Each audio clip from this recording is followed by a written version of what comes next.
Bueno, ya estoy grabando, así que podemos dar inicio a esto. ¿Se ve la presentación completa? Sí, doctor. Sí. Bien, entonces vamos a empezar a hablar de un tema que tiene mucha relación, tiene mucho que ver con enzimas, que no es más que el tema de hormonas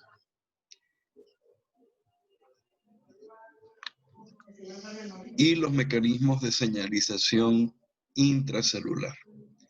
En otras palabras, cómo actúan las hormonas.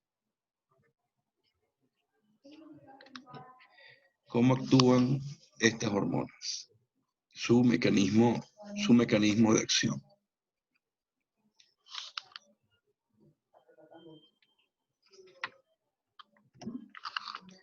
Cuando hablamos de hormonas, pues evidentemente lo primero que se nos viene a la mente son una serie de glándulas. Son una serie de glándulas que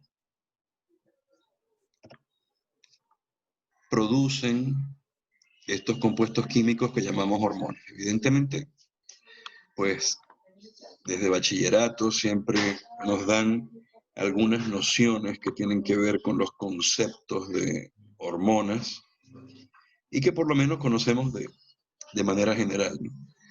Después, evidentemente, en la Facultad de Medicina, pues empezamos a ver anatomía y en ese conocimiento pues, anatómico e incluso de histología, pues evidentemente también vemos algunas glándulas.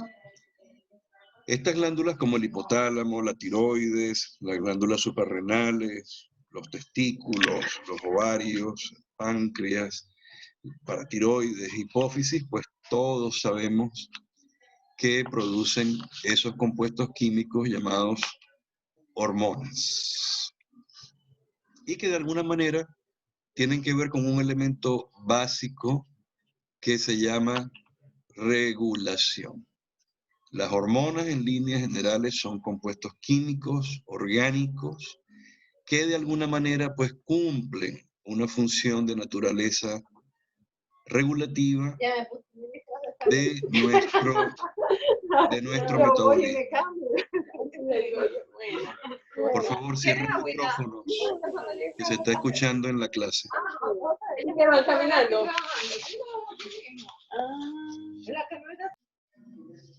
Silenciada.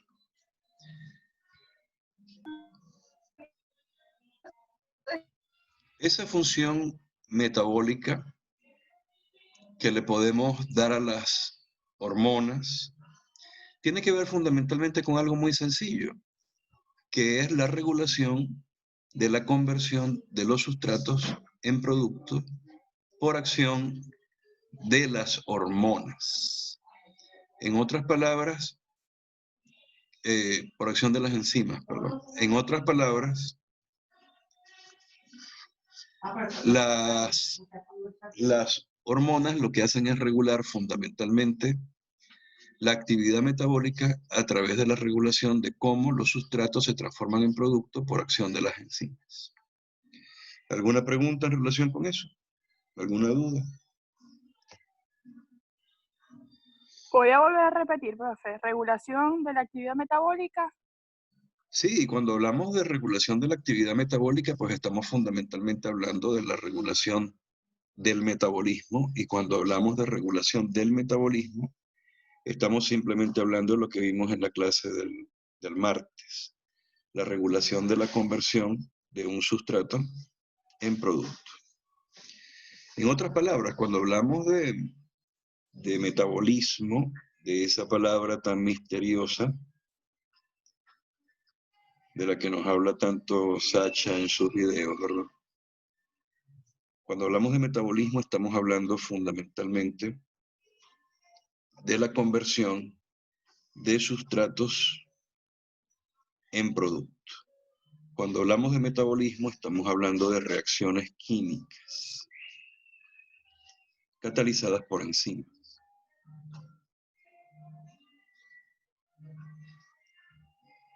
Entonces, todas las reacciones enzimáticas que ocurren en nuestro organismo, todas, forman parte de lo que se llama, así tan oscuramente, metabolismo.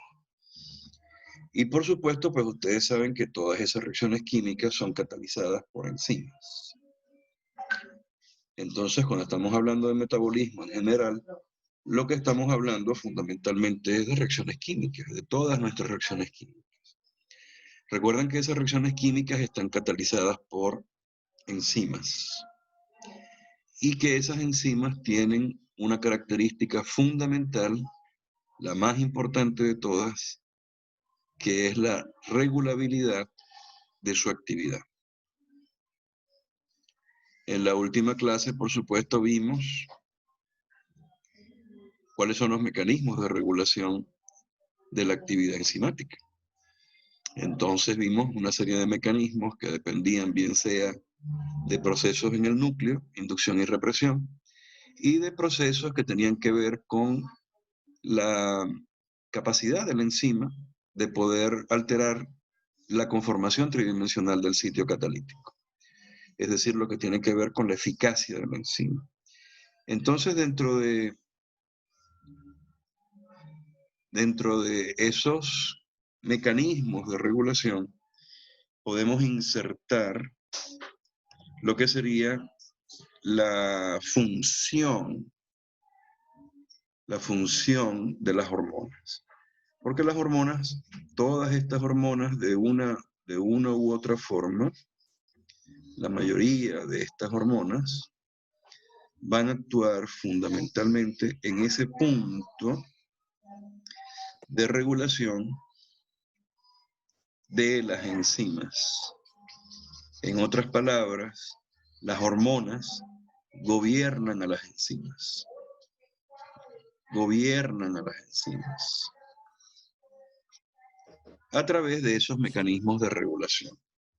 Eso lo vamos a ver dentro de un rato, probablemente no en esta clase, pero sí en la próxima clase.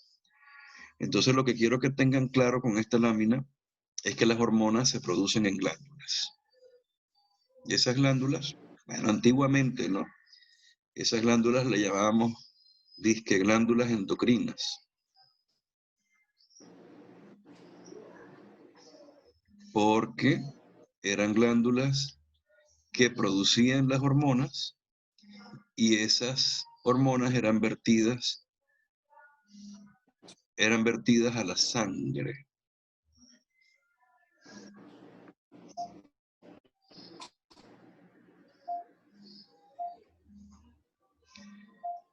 Y por eso el nombre de endocrinas. El nombre de endocrinas viene de endo, donde esas hormonas se vertían al interior de nuestro organismo, particularmente a la sangre. Pero evidentemente, como veremos en unos minutos, ese concepto pues ha cambiado mucho. Ahora sí está entendido. ¿Alguna pregunta? Recuerden que me interesa mucho que pregunten cualquier cosa que no entiendan, ¿no? Para volverlo a repetir o volverlo a explicar si hace falta.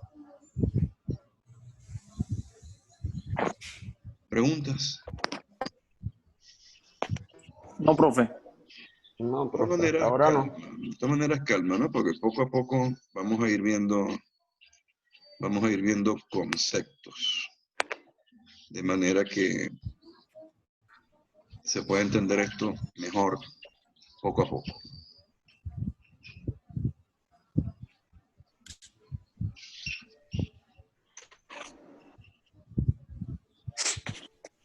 A ver qué me están diciendo por aquí en el chat. A ver qué están escribiendo. Abraham pregunta por las glándulas exocrinas. Por las glándulas exocrinas. Bueno, eso no nos interesa ahorita, Abraham. No estés preguntando paja. Estamos hablando de hormonas y estamos hablando de glándulas de naturaleza endocrina, ¿no?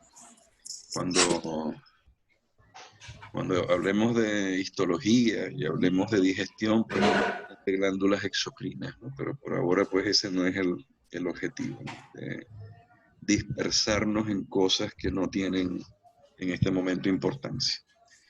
Entonces, bueno, recuerden que clásicamente las hormonas son producidas en glándulas que clásicamente se llamaban glándulas endocrinas. Y ejemplo de esas glándulas pues son el hipotálamo, la tiroides, las suprarrenales, los testículos, en la mujer los ovarios, el páncreas también, que tiene un componente endocrino y exocrino, las paratiroides, hipófisis y un pocotón más de glándulas que uno ni siquiera pensaba que en verdad podían tener función endocrina. También podemos, digamos de alguna manera, ¿no?, analizar las hormonas a través de procesos normales que el ser humano puede experimentar.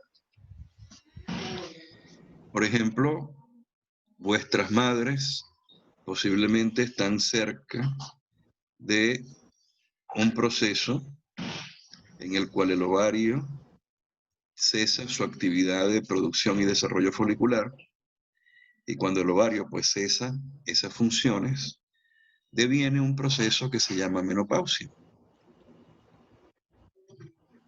que es un proceso que está asociado a la falla ovárica, a la falla tanto folicular como endocrina del ovario. Entonces el ovario deja de producir y madurar folículos,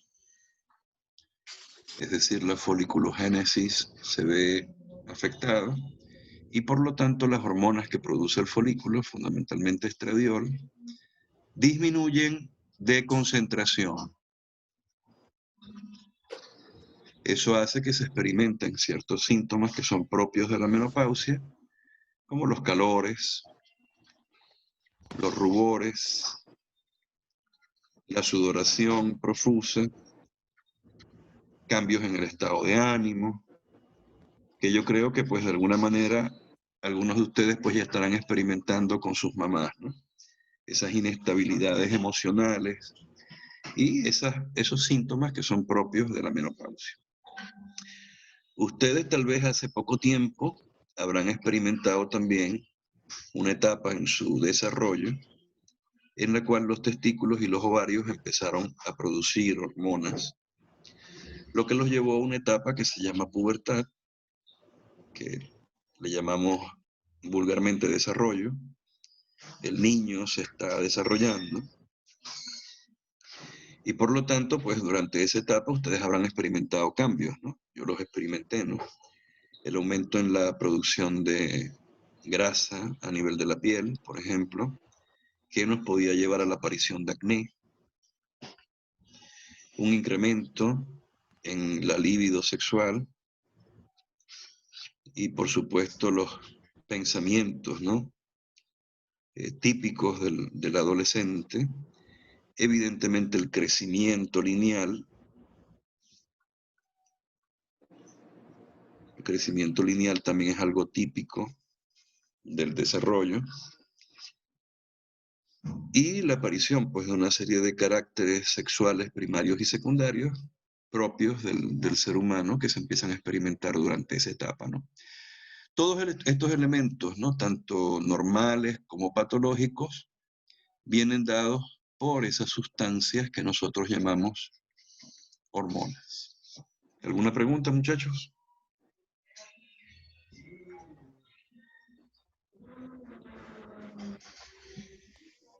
¿Alguna duda? No, profe. No. Evidentemente también podemos ver en algunos procesos patológicos, en algunas enfermedades, el reflejo de un exceso o una carencia de una hormona. Fíjense este caso, ¿no? Una señora que aquí se ve pues muy normal, pero aquí se ve con algo que es raro, algo patológico, algo que no es normal. ¿Qué pueden ver ustedes allí en esa misma persona a la que le sacaron dos fotografías en dos momentos diferentes, en dos tiempos distintos? A ver, ¿qué ven ustedes allí? Acné. Acné, Ojera. ujú. Acné. Ajá. ¿Qué más? Ojera. No tanto como ojeras, ¿no? Esto es prácticamente Inflamación. un edema. Hay acumulación de líquido aquí, ¿no? Un poco, ¿no? Pero hay algo que se ve como que más evidente, ¿no? ¿Cómo ven ustedes los ojos en esa persona?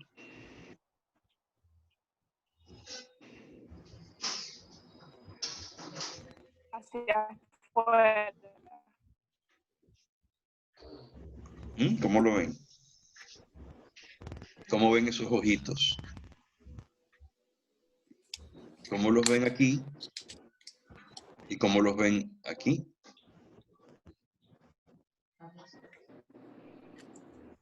¿Cómo ven el párpado? Fíjense que aquí el párpado está bien, bien bonito. Y fíjense que aquí el párpado se ve mucho menos, ¿no? Ujú. Interesante, ¿no? Y aparte de eso, la apertura ocular aquí es mayor y la apertura ocular aquí es mucho menor. Fíjense que aquí se ve más el ojo y aquí se ve menos el ojo. El volumen que uno está viendo allí es menor. Fíjense que aquí en la... Ojos saltones, profesor. Ya vamos para allá, fíjense esto. Fíjense que aquí en el ojo no se ve la esclerótica. Y fíjense que aquí sí se ve la esclerótica. Ujú. Pareciera, ¿no? Que el ojo está como más abierto, más amplio, de manera de que deja ver las escleróticas que normalmente no se ven. O sea, las escleróticas que están por encima del iris habitualmente no se observan, pero en este caso sí se observan. Entonces, este ojo, con estas características muy particulares, recibe el nombre de exoftalmos.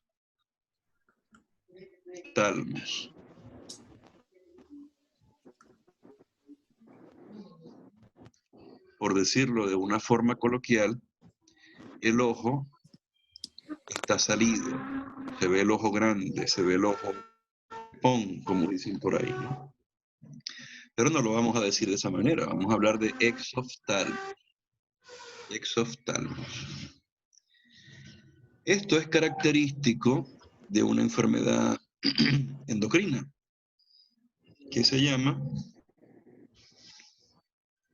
hipertiroidismo. Ujú. Y el exoftalmo, Una pregunta, ¿el hipertiroidismo es cuando las personas bajan mucho de peso? sí, hay un momento en la enfermedad donde la persona empieza a perder peso. Pero característicamente el exoftalmos se ve en personas que tienen hipertiroidismo, pero por una enfermedad que se llama enfermedad de Graves. Se la voy a poner aquí como la escriben los gringos. Enfermedad de Graves o Graves disease, que se caracteriza por un incremento en la producción y liberación de hormonas tiroideas. De hormonas tiroideas. Por parte de la tiroides. Por causas que, bueno, ya en su momento, cuando ustedes vean endocrinología, van a ver por qué se produce la enfermedad de Graves. Vamos a ver aquí en el chat. Exoftalmia. Bueno, también le dicen así, pero en verdad clínicamente le llamamos al signo, le llamamos exoftalmos. ¿Alguna pregunta con respecto a esto? Fíjense que aquí parece que también tiene un poquito de caída del cabello, ¿no? Lo cual también es típico de observar en la enfermedad de Graves. Pareciera que está un poquito rubicunda también, coloradita, pero puede ser que se eche un poquito más El rubor. de rubor, ¿no? Puede ser, ¿no? Pero bueno. Vamos a dejarlo con el signo clásico del acné y el exoftálmos. Siguiente, fíjense esa. Fíjense la diferencia entre esta señora y esta señora, que es la misma, pero evidentemente hay diferencias. A ver, ¿quién me dice por lo menos mínimo 10 diferencias?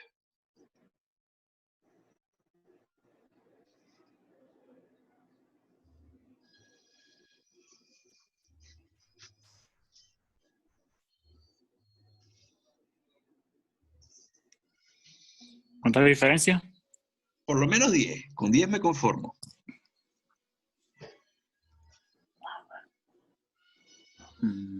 Grande. Doctor, no sé, pero yo creo que el labio se ve más grande. Ajá, el labio está más grueso, está engrosado. Ajá. Ujú. Los cachetes están caídos. Bueno, los cachetes están caídos en los dos, ¿no? Vamos primero con el labio, eso es correcto. Hay infiltración. Hay infiltración de la piel con proteoglicanos. Se puede y tiene más en el rostro, Aquí, como manchas o hay ¿qué? Un edema. en su Tiene un rostro. edema. Hay un edema que se llama edema periorbitario, Ok. que también se produce en parte por la infiltración con proteoglicanos. También Que se ve son- que subió de peso. Aquí tenemos una, aquí tenemos dos, probablemente sí, probablemente está más gordita aquí, ganó peso, se ve la cara un poquito más llena. Entonces aquí pondríamos 3, ganancia de peso. Ajá, ¿qué más?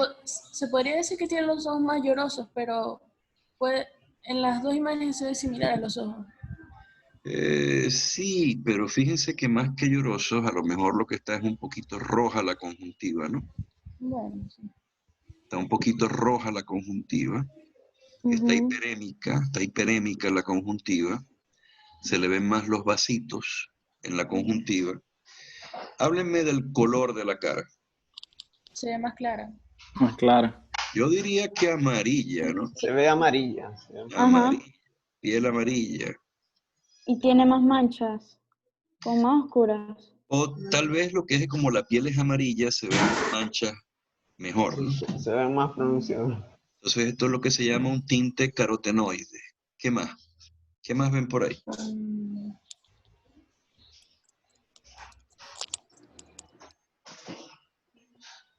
Creo yo que la nariz se le ve un poco más hinchada. Sí, Podría pero por ser. la misma razón de del edema Del edema. periorbitario y del problema del labio, ¿no? Claro.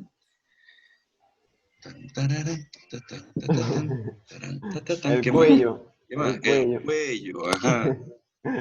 El cuello, sobre todo aquí Ajá. abajo, donde debería estar. ¿Dónde está la tiroides? Ajá, Ajá. la glándula. Aumento de volumen del cuello. ¿Qué más?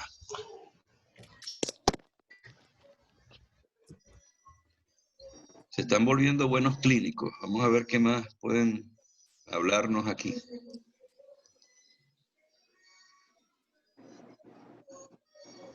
¿Cómo ven el pelo? Fíjense el pelo aquí todo feo, horrible. Aparte que está más despeinada, ¿no? Pero Se ve maltratado. Seco.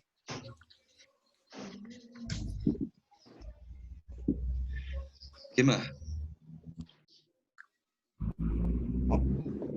En ella no se ve algo que quizás por la edad no se debería ver mejor si es en una persona joven, ¿no?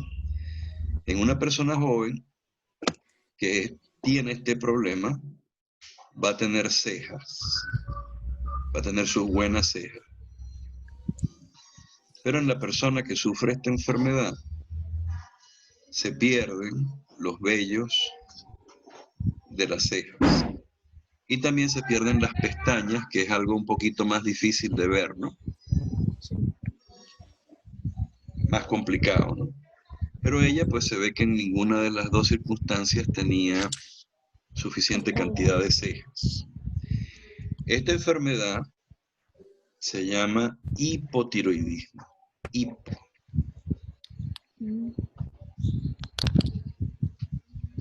Hipotiroidismo. Y se produce por una disminución en la producción de las hormonas tiroideas.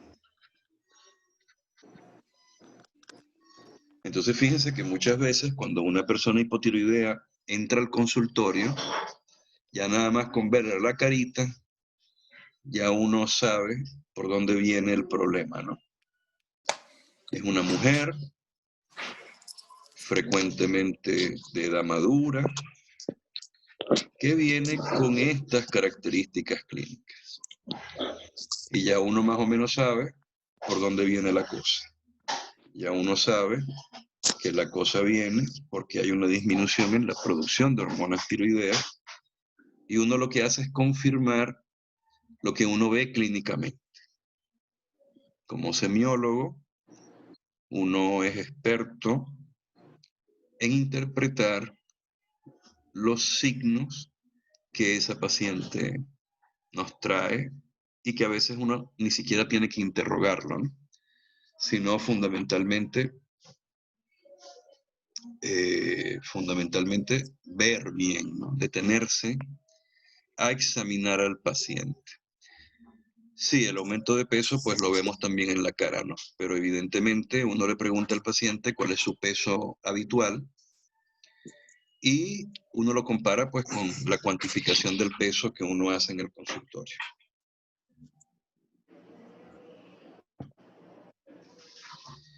Bueno, este creo que es evidente, ¿no?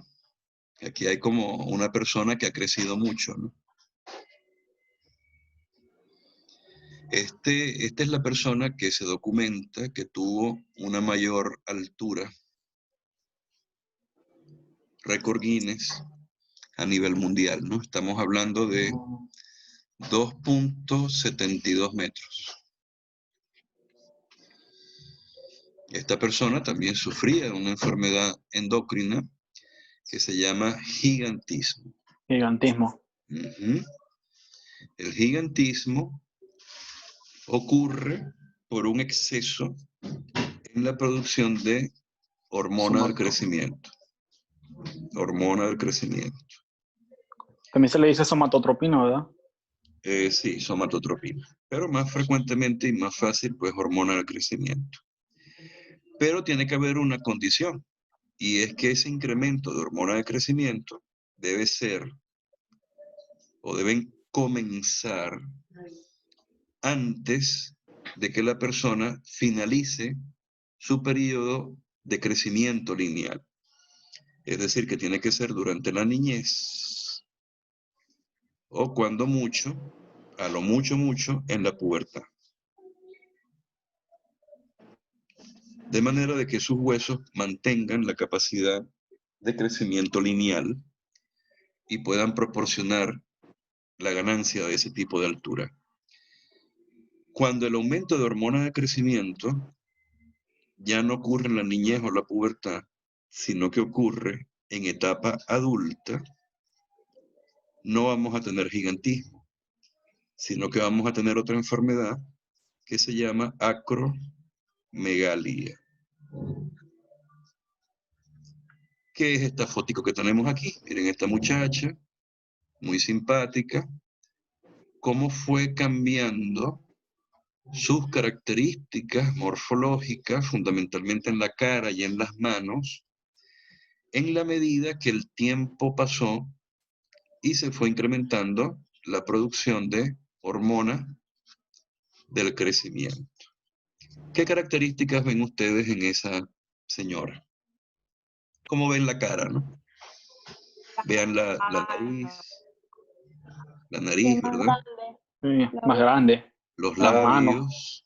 labios. Fíjense el mentón, ¿no? Mandíbula.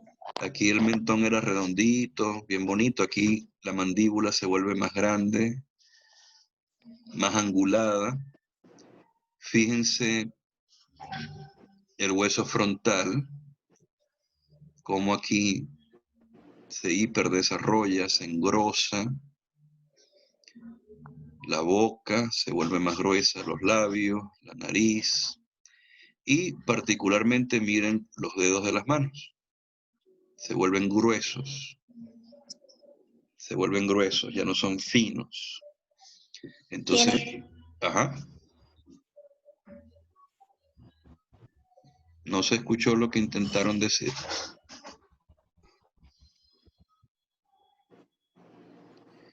Ajá, le aumentó la mandíbula de tamaño, eso es correcto, Abraham. Entonces, esto es un cuadro pues muy característico de la acromegalia, ¿no? Y este es muy característico del gigantismo. Fíjense que la persona con gigantismo no le ven ustedes la mandíbula aumentada de tamaño y de grosor, ¿no? Tampoco le ven los arcos superciliares tampoco aumentados ni desarrollados, ¿no? Y fíjense que los dedos de las manos son largos, ¿no? Es decir, la persona no crece a lo ancho, sino que crece a lo largo, ¿no? Aquí en este caso, pues la persona tiende a crecer hacia donde se lo permite su cuerpo, que es fundamentalmente hacia lo ancho, ¿no? No hacia lo largo. No hay crecimiento lineal porque ya las diáfisis están cerradas sobre las epífisis y no hay crecimiento óseo. ¿Alguna pregunta en relación con la acromegalia y el gigantismo? Esto no va para examen, ¿no? Esto es para que vean que hay cosas en endocrinología pues con las que uno se enfrenta, no a diario, porque la acromegalia no es una patología muy frecuente, pero sí uno puede ver estas características, ¿no? Y uno hace el diagnóstico muy rápido, ¿no? Por supuesto, la acromegalia y el gigantismo se produce porque en nuestra glándula hipófisis, que es la glándula que se encarga de producir muchísimas hormonas, ¿no? Pero particularmente en la adenohipófisis producimos hormona de crecimiento. Y entonces a veces en la adenohipófisis hay personas que tienen tumores, casi siempre en este caso tumores benignos, que producen esa hormona del crecimiento de forma desregulada. Se incrementa la producción de esa hormona de crecimiento y con el tiempo vamos viendo todas estas entidades patológicas. En este caso, pues la acromegalia y el gigantismo. Vamos a ver qué tenemos por aquí. Aquí tenemos otra. ¿Qué ven ustedes aquí raro pues con esta paciente, ¿no? Con esta muchacha, ¿no? Bueno, Fíjense primero que la piel. la piel, ¿no? ¿Qué tiene la piel? ¿Qué pueden ver? En las Estrías, estrías ¿verdad? marcadas. Estrías Pero marcadísimas. no son las Grandes. estrías, no son las estrías esas finitas que le pueden salir a una persona cuando gana peso, ¿no? No, Son son mucho más grandes. estrías gruesas, ¿no? Estamos hablando de estrías que tienden a ser mayores de 2 centímetros de ancho. En segundo lugar, la coloración de esas estrías. ¿Qué color es? Es como morado. Ajá, son estrías morado. violáceas Ujú. que aparecen en abdomen, aparecen en el brazo, pueden aparecer en el cuello, en las piernas. Ujú. ¿Qué más? ¿Qué más podemos ver aquí en relación a la forma de la cara Muy de la paciente? redondeada. Totalmente ovalada. Esto se llama facie o cara en luna llena.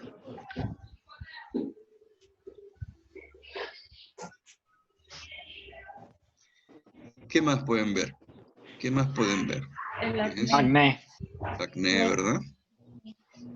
Acné. ¿Qué más pueden ver? Pelo, mucho El vello. vello. Eso se llama hirsutismo. ¿Qué más pueden ver? ¿No le ven la cara roja? Sí.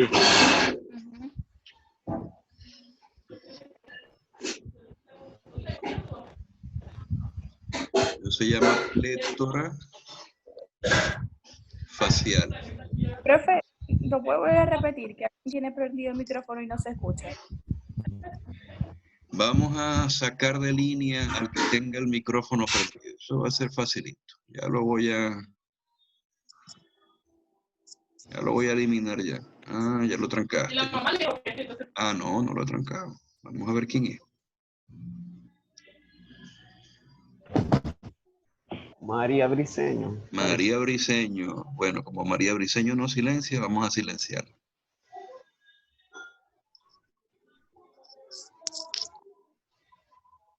Listo. ¿Y esto que está aquí qué será, muchachos?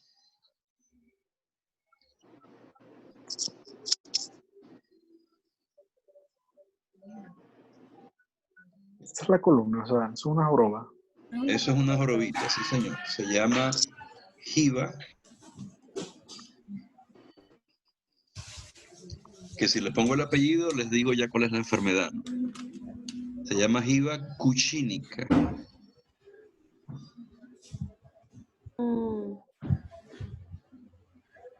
Esta enfermedad se llama síndrome de Cushing.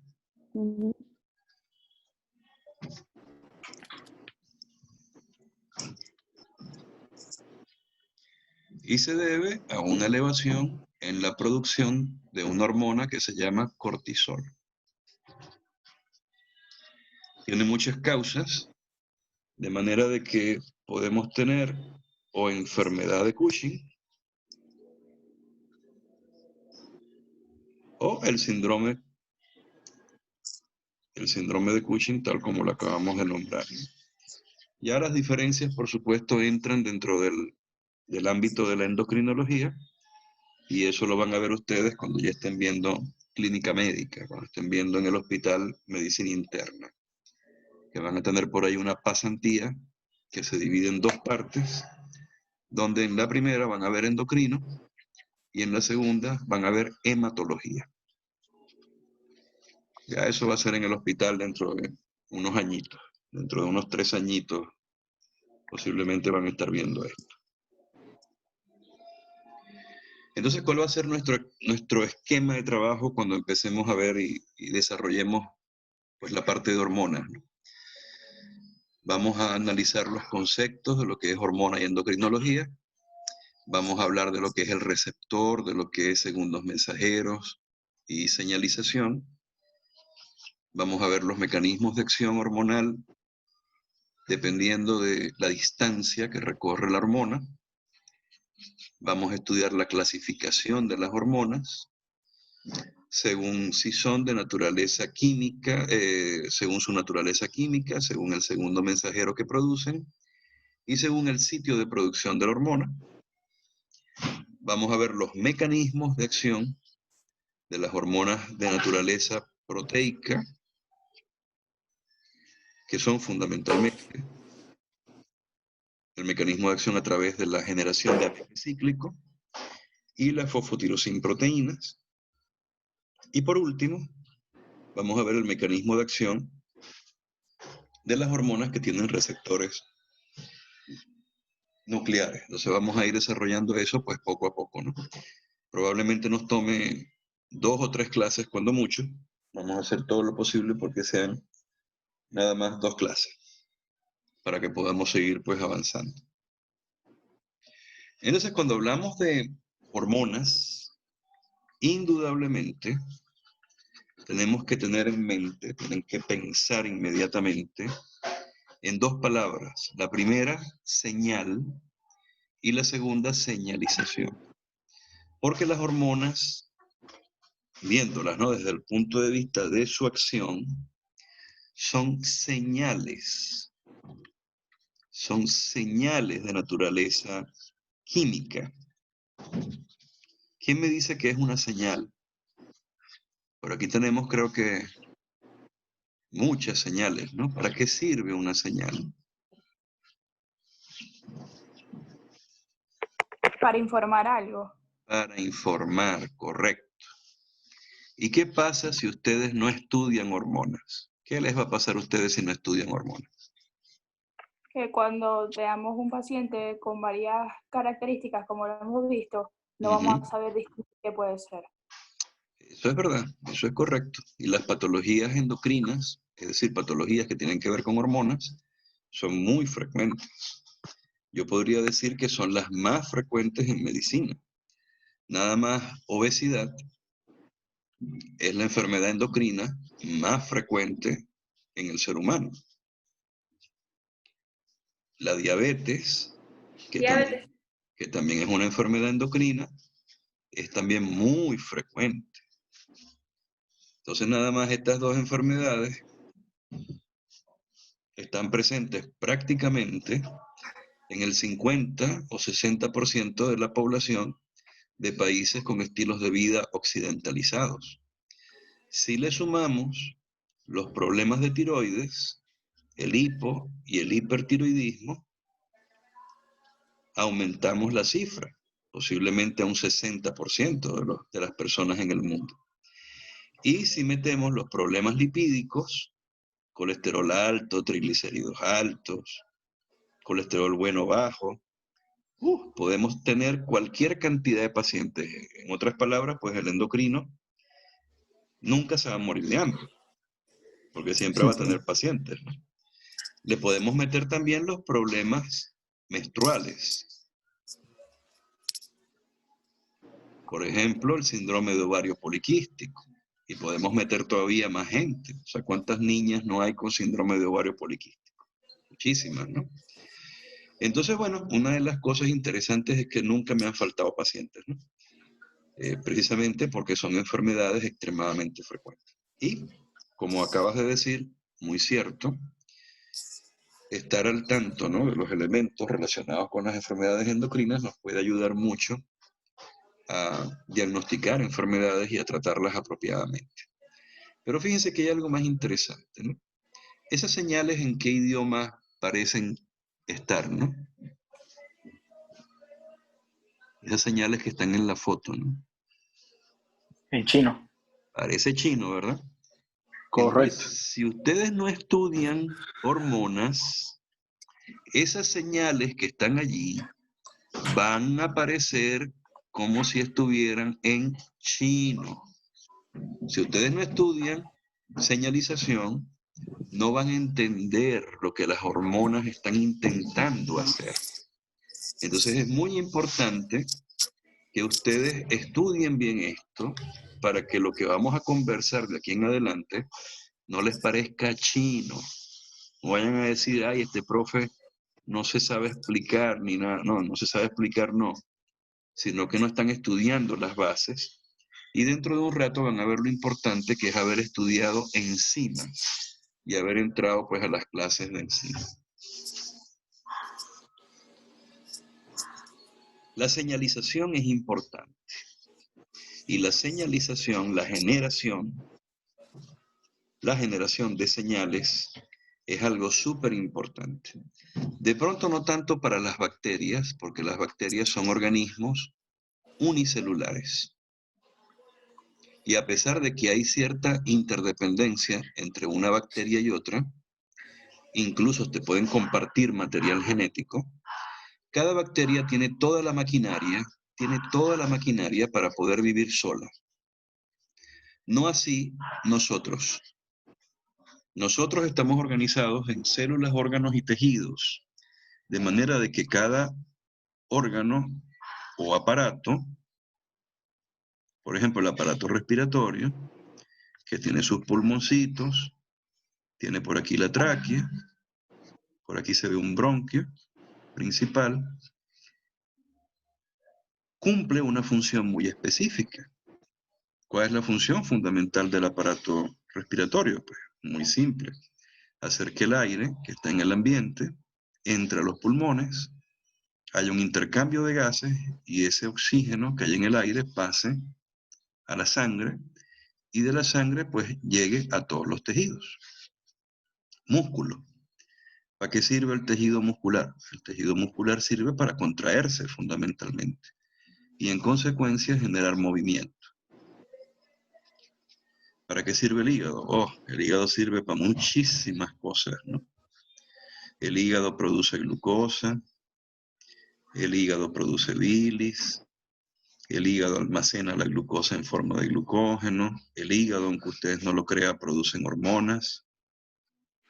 El hígado en los niños pequeños y en los fetos tiene función hematopoyética. ¿Para qué sirve el corazón, no? El corazón sirve para bombear sangre, pero el corazón también produce hormonas, aunque ustedes no lo crean. El tubo digestivo, el estómago, intestino delgado, sirven para digerir y sirven para absorber alimentos.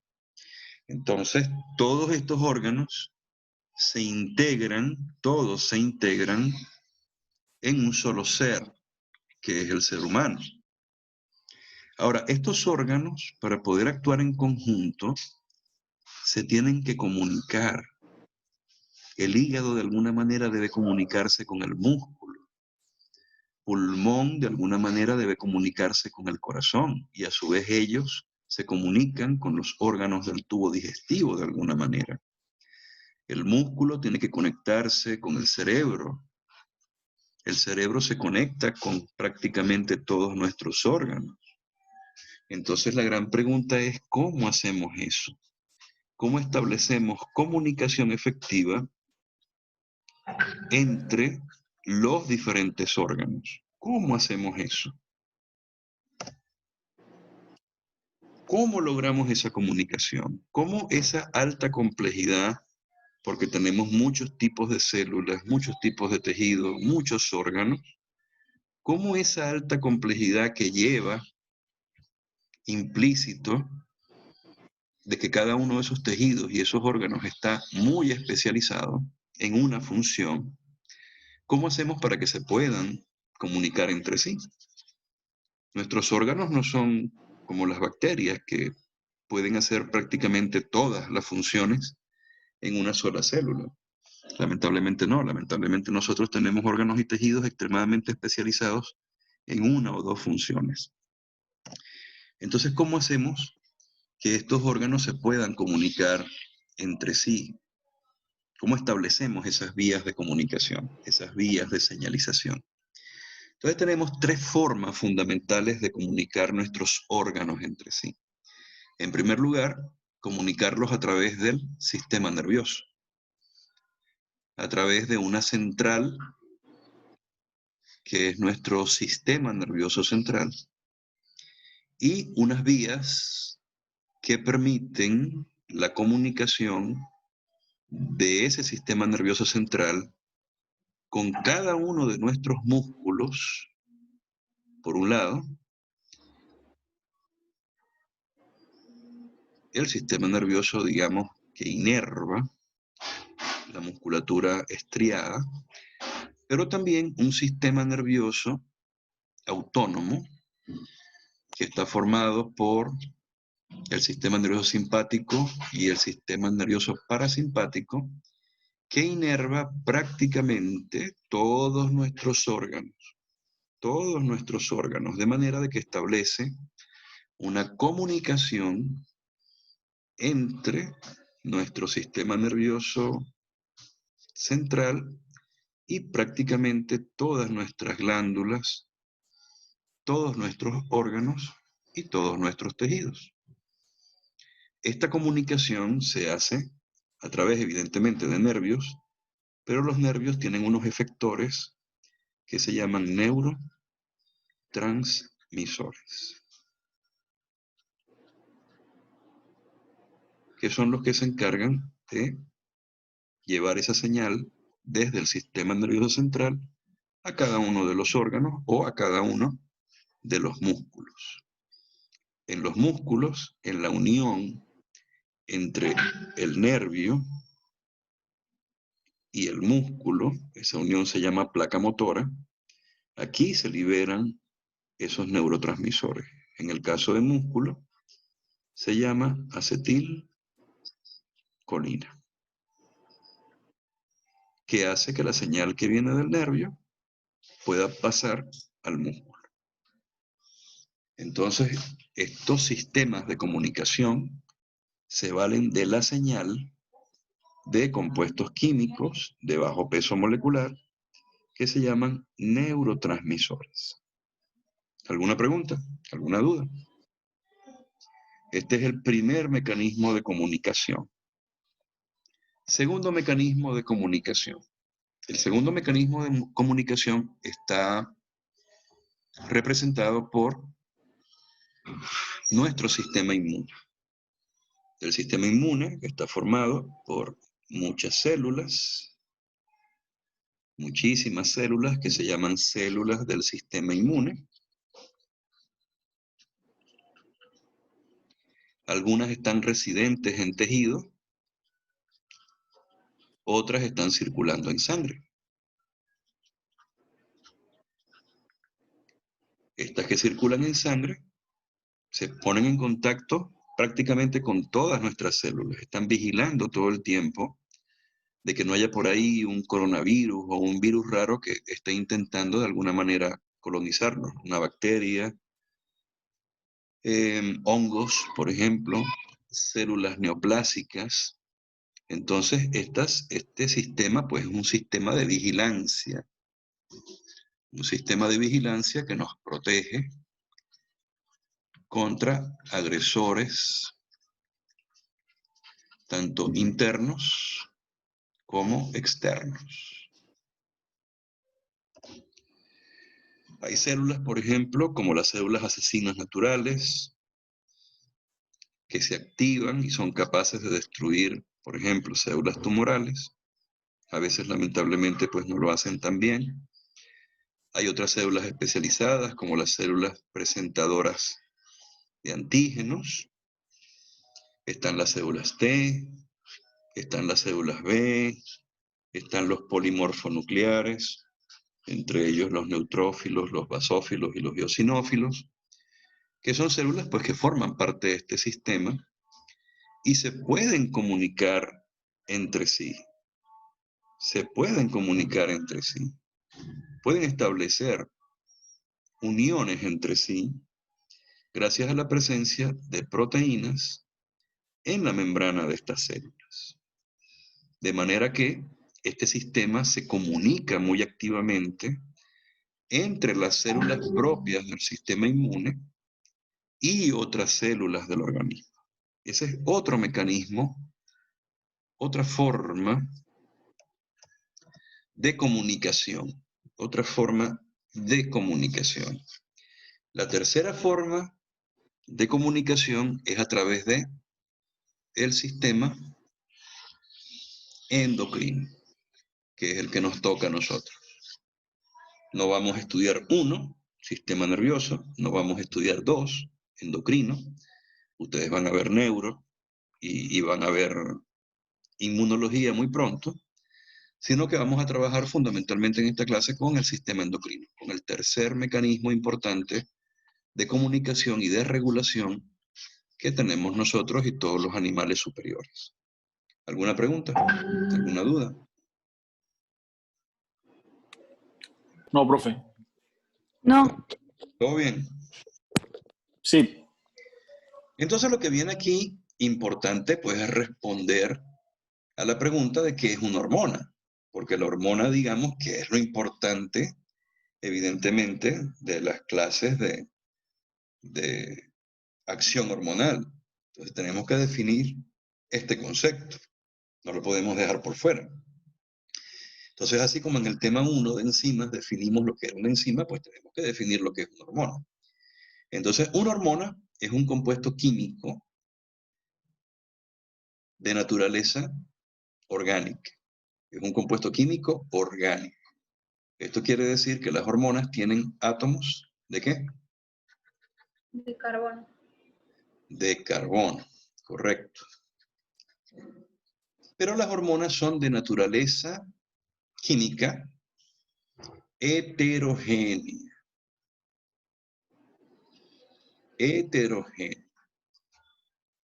Aquí podríamos decir, y comparándolo, ¿no? Comparándolo con enzimas, ¿cuál era la naturaleza química de las enzimas?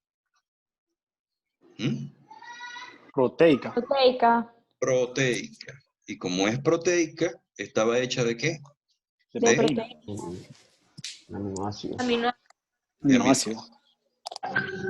Lamentablemente, no podemos decir lo mismo con las hormonas.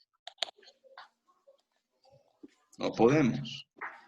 Porque si bien es cierto que hay hormonas de naturaleza peptídica, es decir, que están formadas ¿por qué? Por aminoácidos. Aminoácido. Bueno, lamentablemente también hay hormonas que son lipídicas y también hay hormonas que se derivan de un solo aminoácido. O sea, que no son polipéptidos, sino que se derivan de un solo aminoácido. Entonces, esto es lo que le da esa característica estructural heterogénea, que hay muchos tipos de hormonas y que de hecho las podemos clasificar según su naturaleza química. En el caso de las enzimas, no. Todas las enzimas son proteínas y ya está, ahí murió todo. Entonces, la hormona es un compuesto químico orgánico de naturaleza heterogénea que es producida por una célula, y que puede actuar, lleva a cabo su función, bien sea sobre la misma célula que la originó o sobre otra célula, que genera esa interacción, ¿no? Esa acción, un efecto característico bien identificable, bien notorio. Uno dice, la hormona actuó porque uno ve un cambio en ese tejido sobre el cual la hormona está actuando. ¿Alguna pregunta? Ya vamos a ver esto ya un poquito mejor desde un punto de vista gráfico. ¿Alguna pregunta? No, profe, todo bien. Un Ninguna compuesto pregunta. químico, orgánico, heterogéneo, que es producido por una célula y que actúa sobre la misma célula que lo produjo o en otra célula y produce un efecto bien característico. El segundo concepto importante es el concepto de receptor. ¿Qué es un receptor? Un receptor, sí es una proteína. Un receptor es una proteína, al cual se une la hormona. Es decir, que la hormona se une, se pega, se enlaza a un receptor con una muy alta afinidad y una muy alta especificidad. Es decir, que la hormona, cuando se une al receptor, forma un complejo que se llama complejo hormona-receptor. Cuando se une la enzima al sustrato, ¿qué se forma? Enzima sustrato. Complejo enzima sustrato.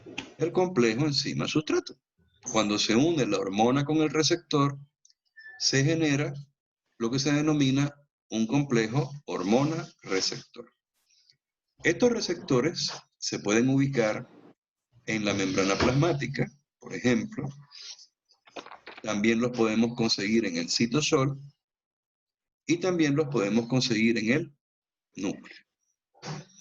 De manera que podemos clasificar a los receptores como aquellos receptores que son proteínas de membrana, aquellos receptores que son proteínas citosólicas y aquellos receptores que son proteínas nucleares. Nuclear. Y aquí está lo más importante. Aquí está lo más importante que quiero que entiendan desde un principio. Que la unión de la hormona con el receptor produce cambios conformacionales tridimensionales en el receptor que conllevan a la generación de algo que llamamos segundos mensajeros. ¿Habían escuchado alguna vez ese concepto de segundos mensajeros? Yo no. No. Bueno, entonces eso lo vamos a ver en un momento de manera profunda. ¿Cómo es que hace la hormona para poder producir un efecto? Ese efecto definitivamente viene del segundo mensajero, ¿no? Y lo vamos a ver a continuación, ¿no? Entonces, no se les olvide, por favor, no se les olvide que la unión de la hormona con el receptor, la unión de la hormona con el receptor produce cambios 3D, cambios conformacionales en el receptor que conllevan a la generación de algo que se llama segundo mensajero, por lo menos en la mayoría de las hormonas. Tal vez no en todas, pero sí en su mayoría. Segundo mensajero. Evidentemente, si hay un compuesto químico que es el segundo mensajero, tiene que haber un primer mensajero. Y el primer mensajero es nada más y nada menos que la hormona. La hormona.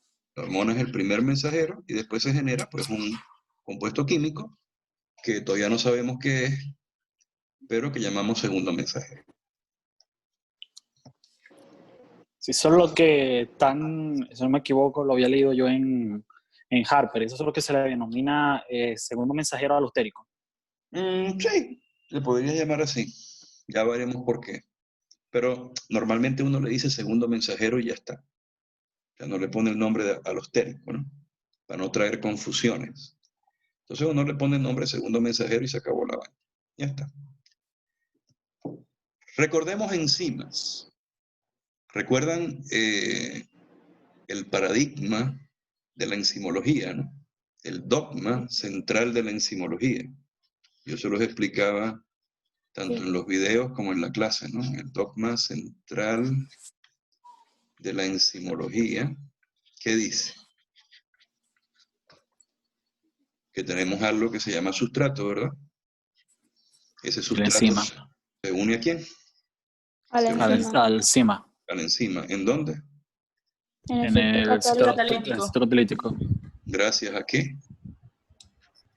A las cadenas laterales. Ujú. ¿Y los grupos químicos de quién? Del sustrato, ¿verdad? El sustrato. Que interactúan con fuerzas Todas las débiles, ¿cierto? Las cadenas laterales. ¿Para formar qué? El complejo enzima Luego sustrato. enzima Tiene sustrato. el sustrato. El complejo enzima sustrato, ¿verdad? Para después generar ¿qué? El producto. Un producto y otra vez la enzima como Libre. para volver otra vez a hacer lo mismo, Lo ¿verdad? mismo. Ujú. Bellísimo, ¿verdad? Creo que eso está claro, ¿no? No creo que tengamos que volverlo a explicar. No. No, Fíjense, profe. fíjense las hormonas ahora. ¿Qué hace una hormona? Se une con alta afinidad ¿a qué? A su El receptor. Al receptor. y forma un complejo. Hormona receptor. Ujú. Cuando se une la hormona al receptor, por cierto, igualito como se une el sustrato, a través de fuerzas débiles, interactuando con las cadenas laterales del receptor, eso no es ningún secreto, el receptor se activa. Activa. El receptor cambia de conformación tridimensional y produce lo que se llama una señal intracelular. ¿Por qué? Porque la hormona está afuera. La hormona está en el espacio extracelular. Y muchas hormonas, no todas, pero muchas hormonas, no pueden atravesar la membrana.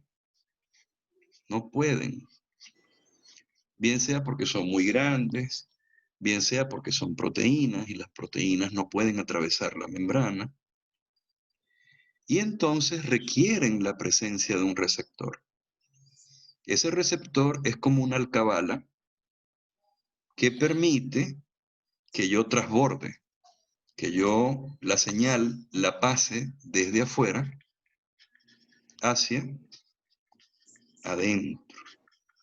Porque el primer mensajero, que es la hormona, no puede entrar.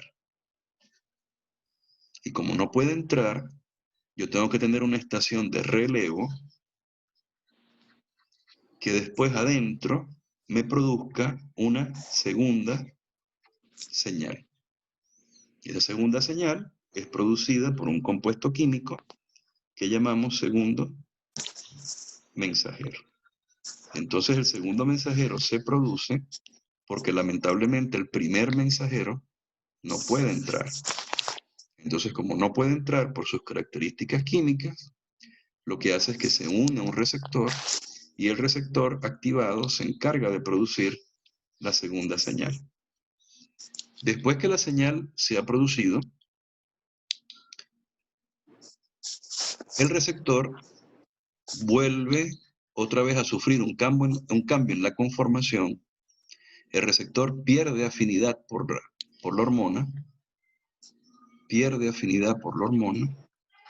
al perder afinidad, la hormona se libera y deja de actuar. Entonces fíjense lo bonito de esto, ¿no? Que lo podemos poner muy parecido a enzimas. El receptor, aquí está off. Aquí el receptor está on. Y aquí el receptor vuelve a estar off. Como hacíamos con la enzima. El receptor puede estar inactivo o puede estar activo. ¿Quién activa e inactiva al receptor? La hormona. La hormona. La hormona, y por eso es que en algunos libros dice que la hormona no es más que un modulador alostérico positivo ¿de quién? Del Del receptor. receptor. ¿Qué les parece? Entonces fíjense que hormonas se parece mucho a enzimas, ¿no? Se parece mucho a enzimas. Sí. Es más, hay receptores que aparte de que son receptores, se pueden comportar como enzimas. Tienen dominios catalíticos. Donde puede entrar un sustrato. Muchísimos receptores tienen capacidad catalítica. Entonces decir que un receptor es nada más un receptor a veces es inexacto. A veces el receptor puede ser también al mismo tiempo una enzima. Y por eso es que les decía que era muy importante estudiar bien el tema de enzimas, dominar muy bien el tema de enzimas. ¿Alguna pregunta en relación con esto, muchachos? ¿Alguna duda? Usted también dijo que había receptores en el citosol y en el núcleo. Sí, claro, aquí nada Eso más también produce... aquí nada más estamos viendo un pequeño ejemplo introductorio de un receptor de membrana. Porque también hay hormonas lipofílicas, creo que también que son las que entran. Sí, también hay hormonas lipofílicas que son las que pueden atravesar la membrana. Eso lo vamos a ver en un ratico. Pero lo importante, pues, es que vean que muchas veces, ¿no? Las hormonas no pueden entrar a la célula directamente. Y entonces la señal, la primera señal que lleva la hormona, tiene de alguna manera que entrar al interior de la célula. Y la única manera que tiene para entrar es a través de una estación de relevo, que en este caso es el receptor de membrana. Y que ese receptor de membrana produce al final una señal intracelular que no es más que el segundo mensajero. Sigamos. ¿Cómo podemos clasificar a las hormonas? Las podemos clasificar según su estructura química, las podemos clasificar según el sitio donde se producen, las podemos clasificar según el tipo de los receptores a los que ellas se unen, y las podemos clasificar según el segundo mensajero que la hormona produce. Estructura química, lugar donde se produce, tipo de receptor y segundo mensajero que produce. Son las 4 formas mediante las cuales podemos clasificar a las hormonas. Vamos con lo primero. Vamos a clasificar las hormonas según su estructura química. Según su estructura química, nosotros podemos clasificar las hormonas en 3 grandes grupos. Esto es clásico. La primera, las hormonas que son de naturaleza proteica o glucoproteica. Hormonas de naturaleza proteica o glucoproteica. Es decir, que tienen como base aminoácidos que se unen entre sí por enlaces peptídicos. Entonces, tenemos el primer subtipo, que son las glicoproteínas, y el segundo subtipo, que son las proteínas simples, que nada más tienen aminoácidos. En las glucoproteínas son aminoácidos más carbohidratos, que están unidos a esos aminoácidos. Ejemplos de esas glucoproteínas que tienen actividad hormonal. Bueno, la hormona folículo estimulante, que la debieron haber visto en embriología. La hormona luteinizante, que también la debieron haber visto en embriología durante el ciclo menstrual. La hormona estimulante de tiroides también es una glicoproteína. La gonadotrofina coriónica humana también es una glicoproteína. Las proteínas simples, bueno, tal vez son las más abundantes, ¿no? La insulina, el glucagón, la somatostatina, la prolactina, la gastrina, la hormona del crecimiento, la ACTH, el péptido intestinal vasoactivo, el péptido natriurético auricular. Son hormonas que son de naturaleza proteica, son polipéptidos. Estas hormonas son, la mayoría, de alto peso molecular, son grandes, tienen alto peso molecular. Son moléculas relativamente grandes. Como están hechas de aminoácidos, la mayoría tienen carga eléctrica y son muy solubles en agua. En consecuencia, son poco solubles en lípidos.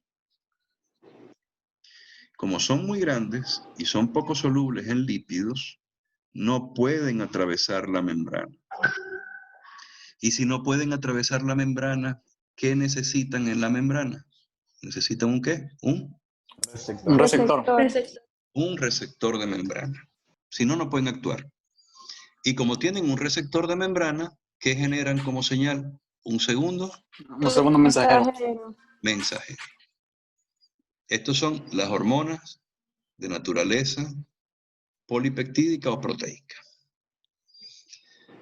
Segunda familia de hormonas.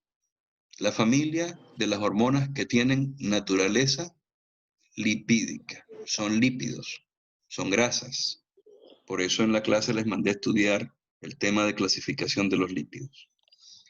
Esta familia de hormonas de naturaleza lipídica se dividen en 2 subgrupos.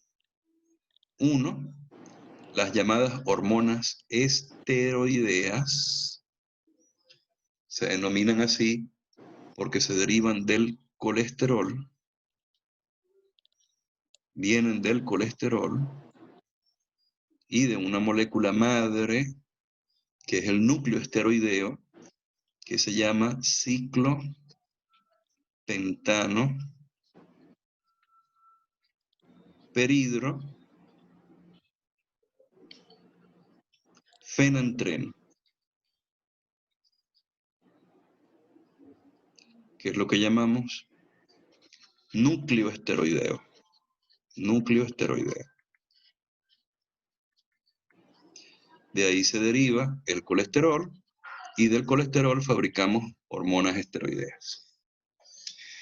Ejemplos de esas hormonas esteroideas. Bueno, las podemos clasificar a su vez en 4 familias más chiquitas. Los esteroides sexuales femeninos, como el estradiol y la progesterona. Los esteroides sexuales masculinos, como la testosterona. Los glucocorticoides, como el cortisol, la cortisona y la corticosterona. Y los mineralocorticoides, como la aldosterona. Eso lo vamos a ir estudiando poco a poco. Las otras hormonas de naturaleza lipídica son los eicosanoides. Eico quiere decir 20. Entonces, estos compuestos, los tromboxanos, las prostaciclinas y los leucotrienos, se derivan estructuralmente de ácidos grasos. Pero ácidos grasos muy especiales, porque son ácidos grasos poliinsaturados, es decir, que tienen muchos dobles enlaces, poliinsaturados, que tienen 20 átomos de carbono.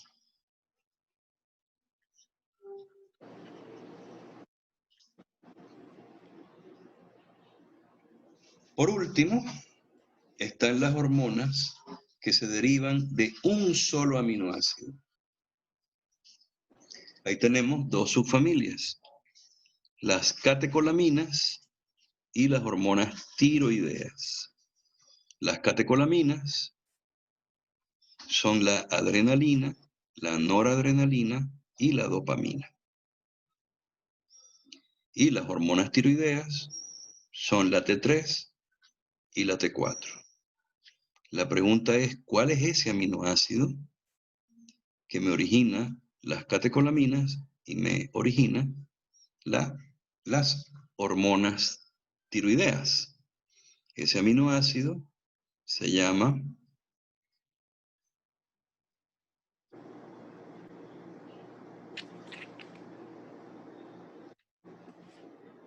tirosina y el otro se llama fenilalanina.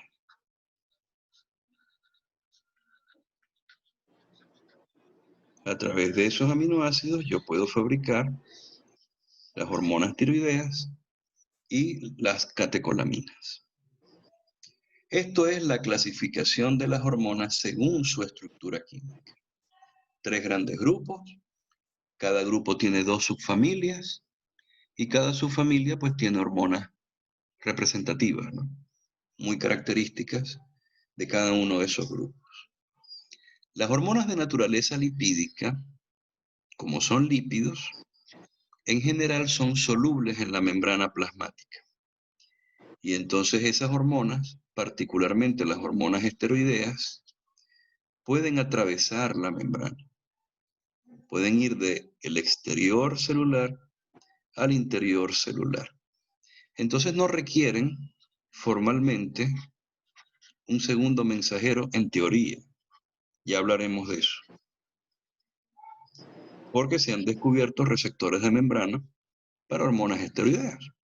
Así que la cosa no es tan así, ¿no? Y las hormonas derivadas de un aminoácido, en general, no pueden atravesar la membrana.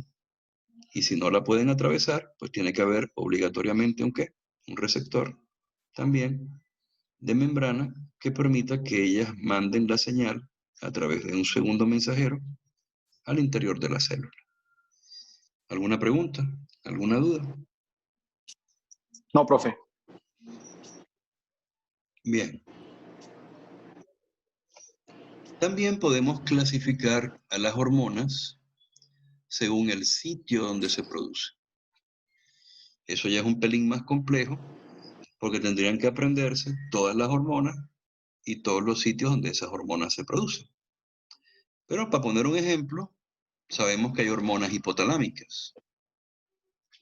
El hipotálamo produce hormonas como el factor liberador de hormona de crecimiento, factor liberador de corticotropina, factor liberador de tirotropina, prolactina, factor liberador de gonadotrofinas, hormona antidiurética, oxitocina. Todas estas se producen en el hipotálamo. También sabemos, por ejemplo, que en la glándula pituitaria, en la hipófisis, tenemos 2 porciones de esa glándula bien diferenciadas, que son la neurohipófisis o hipófisis posterior y la adenohipófisis o hipófisis anterior. En la hipófisis anterior producimos FSH y LH, ACTH, TSH, prolactina, hormona de crecimiento. Y en estas hormonas del lóbulo posterior en verdad no producimos nada, sino que el lóbulo posterior sirve de almacén para las hormonas que se producen, dos hormonas que se producen en hipotálamo, que son la hormona antidiurética y la oxitocina. Entonces se almacenan en neurohipófisis y luego se liberan a la sangre. Por supuesto, todas estas hormonas tienen órganos blancos. La FSH y la LH actúan en las gónadas, la ACTH en la corteza suprarrenal, la TSH actúa en tiroides, la prolactina en la glándula mamaria, la GH en el hígado, y de allí el resto del organismo, la hormona antidiurética en el riñón y la oxitocina en la glándula mamaria y también en el útero. Entonces fíjense que es simple, el punto es aprendérselo. Entonces esto no lo pregunto tanto porque ustedes poco a poco van a ir aprendiendo dónde se produce cada hormona. Pero digamos que esto es un clásico, ¿no? Un clásico de 3 niveles de acción, ¿no? Donde una hormona de hipotálamo estimula la liberación de una hormona en hipófisis y a su vez las hormonas que se liberan en hipófisis actúan en diferentes órganos blancos. Eso lo van a ver pues muchísimo más en fisiología. No es tanto como que un elemento de bioquímica, pues aunque evidentemente en algunos momentos lo vamos a tratar. ¿Alguna pregunta en relación con esto? ¿Alguna duda?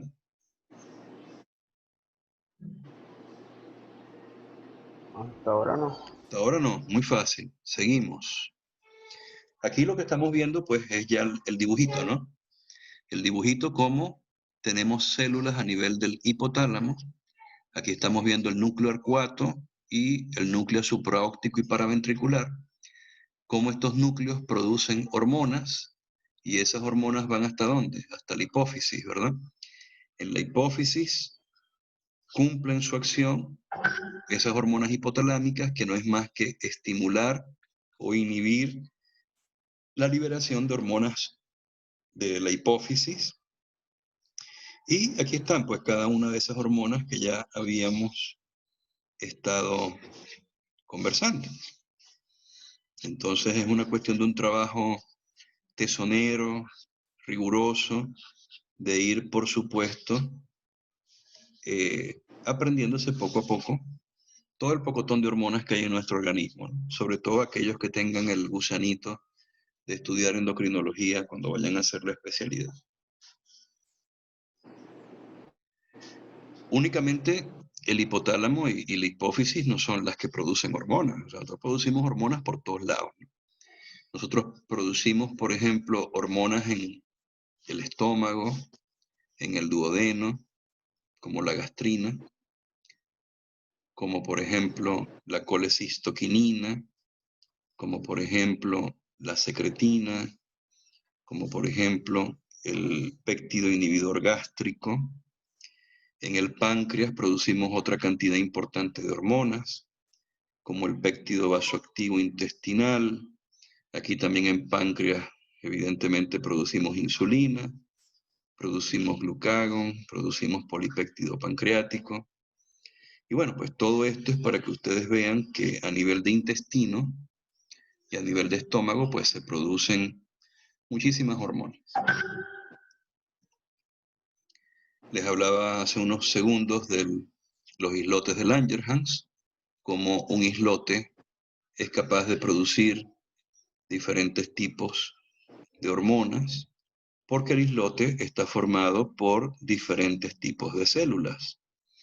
Entonces el islote produce fundamentalmente insulina, pero también produce glucagón, porque las células alfa del islote de Langerhans producen glucagón, mientras que las células beta producen insulina, pero las células G producen gastrina, las células delta producen somatostatina y las células PP producen polipéptido pancreático.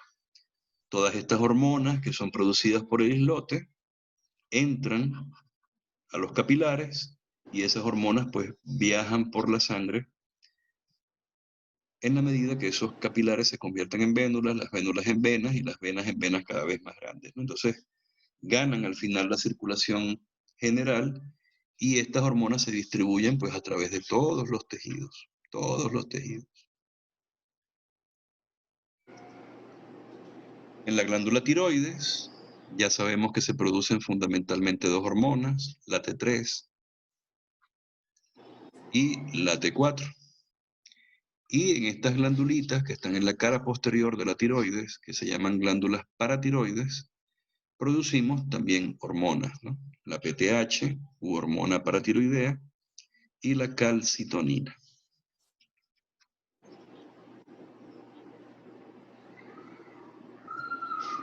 Riñón.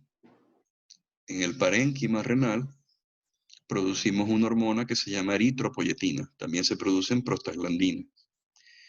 Y en la glándula suprarrenal, dependiendo si es la médula o la corteza, producimos hormonas diferentes. En la médula producimos catecolaminas, adrenalina, noradrenalina y dopamina.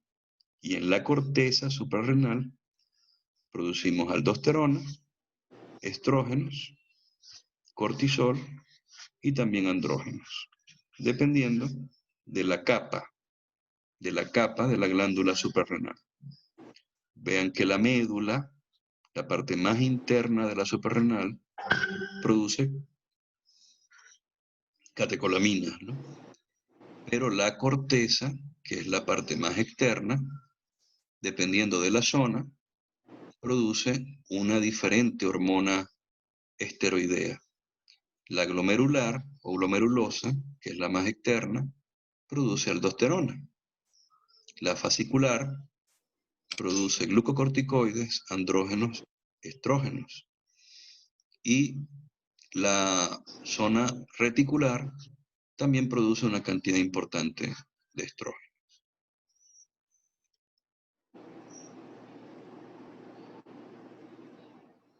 El corazón también produce hormonas.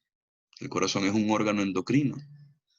El corazón produce los llamados péptidos natriuréticos auriculares y ventriculares, dos hormonas de naturaleza proteica.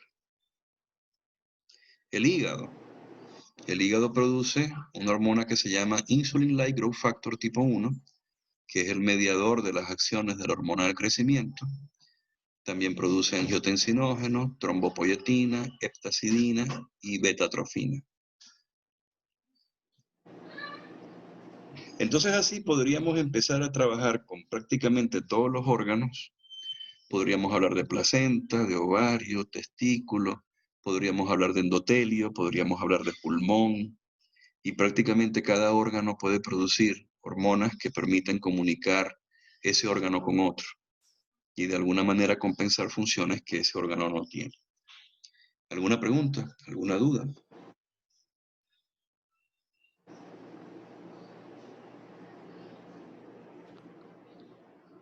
¿Cuánto tiempo llevamos ya de clase?